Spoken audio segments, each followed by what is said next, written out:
दुर्दैवी प्रसंग या शहरामध्ये उद्भवला होता। त्या अनुषंगाने महानगरपालिका आणि पोलीस प्रशासनाने चांगल्या प्रकारे पूर्वतयारीनिशी अतिक्रमण निष्कासित करण्यासाठी प्रयत्न केलेले होते।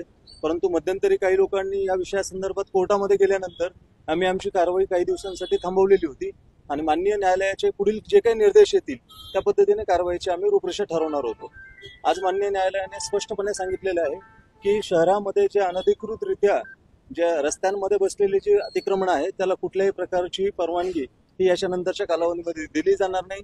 आणि इनफॅक्ट त्यांनी कोर्टाने हे पण सांगितलं की अशा प्रकारच्या ज्या अतिक्रमण आहेत त्यांना कुठलीही नोटीस देण्याची सुद्धा आवश्यकता नाहीये। त्यामुळे नोटीस न देता आमच्यावर कारवाई केली हा जो आक्षेप होता तो कोर्टाने पूर्णपणे खोडून टाकलेला आहे। आणि जर रस्त्यांमध्ये किंवा शासकीय जागांवरती आपण जर अतिक्रमण करणार असाल तर त्या ठिकाणी निश्चितपणे महानगरपालिकेला कुठलीही नोटीस न देता कारवाई करण्याचे संपूर्ण अधिकार आहेत। आणि येत्या कालावधीमध्ये पोलीस प्रशासनासोबत संयुक्त कारवाई करून महानगरपालिका केवळ मुकुंदवाडी किंवा केम्ब्रिज विद्यालयापर्यंतच नाही तर पूर्ण शहरामध्ये अतिक्रमण निष्कासनाची कारवाई करणार आहे। पण जवळपास आपल्याला असं म्हणता येईल की टपरी असू दे की रेसिडेन्शियल असू दे येत्या 30 दिवसानंतर सगळं आपल्याला साफ करायचा अधिकार आहे। हो, निश्चितपणे कोर्टाने आज तसे निर्देश दिलेले आहेत आणि त्या अनुषंगाने उद्या आम्हाला पूर्ण डिटेल त्याची कॉपी मिळेलच जजमेंटची, ती त्या पद्धतीने आम्ही पुढे कारवाई। परवापासून तुम्ही थेट कारवाई रस्त्यावर हो, उद्या संध्याकाळी सायंकाळपर्यंत त्यांना जे कच्ची बांधकाम आहेत त्यांना माननीय न्यायालयाने निर्देश दिलेले की आपण ती तात्काळ स्वरूपाने काढून घ्यावीत।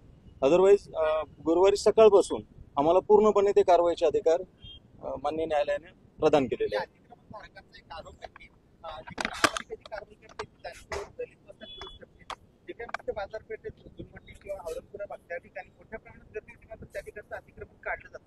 नाही, फक्त एकाच कुठल्या तरी भागामध्ये कारवाई करणं हा आक्षेप मान्य नाहीये। यापूर्वी जे आम्ही कारवाई केलेल्या आहेत त्या सातारा देवळाई परिसर असेल, बीड बायपास असेल, घाटी असेल, हर्सुल असेल, म्हणजे शहरातल्या विविध भागांमध्ये आम्ही कारवाई यशस्वीरित्या पूर्ण केलेली होती।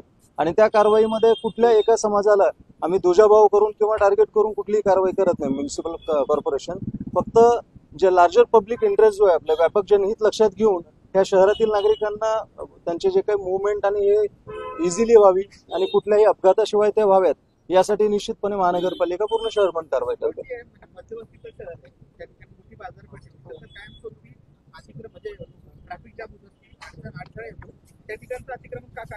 मुळामध्ये आता शहरामध्ये येणारे जे काही महत्वाचे रस्ते आहेत, जालना रोड असेल, पैठण रोड असेल, सातारा देवळे असेल, बीड बायपास असेल, या शहरांना आम्ही प्राधान्याने याच्यावरती घेतलेलं आहे। आणि त्याच्यानंतर इंटरनल जे रोड्स आहेत आपले गुलमंडी असेल किंवा इतर शहागंज किंवा इतर भाग आहेत त्याला निश्चितपणे माझे कमिशनर सर, महापालिका कमिशनर सर आणि पोलीस आयुक्त महोदय यांची संयुक्त बैठक झालेली आहे आणि या कारवाईनंतर निश्चितच त्या ठिकाणी कारवाई करण्याची महानगरपालिकेचं मनोदय आहे।